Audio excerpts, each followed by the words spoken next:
My name's William H. I've been clean. My clean date is November the 16th of 2016.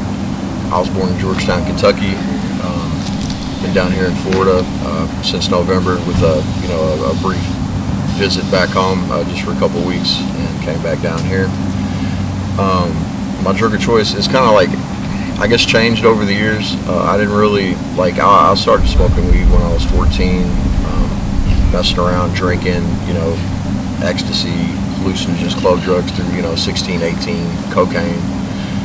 Then I got in a really bad car wreck when I was 20 and broke my back in 3 places, and that's kind of what got me introduced to narcotics, which was a whole nother level of it was just crazy. I still didn't touch heroin for another 8 years, but in between the car wreck and that point, it was just down.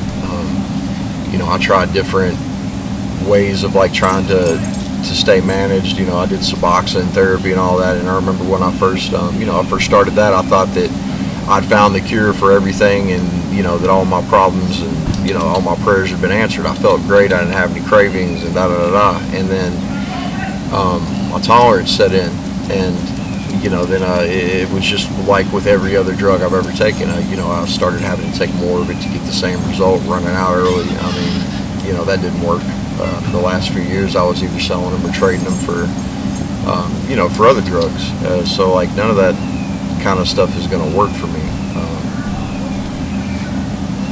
I guess I've been in and out of the rooms. I came down here in Florida 2004, my first time to try to get clean, and I wasn't really ready for it. I don't think I still couldn't conceive within myself that I was never going to pick up another substance or party.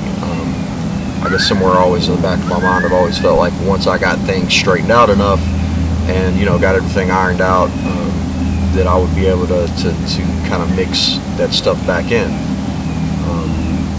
Early on, it was more of a social thing. I liked hanging. I liked being a part of the group. I've been climbing social ladders my whole life, and then it went from passing plates around in a room full of people to me hiding in the bathroom.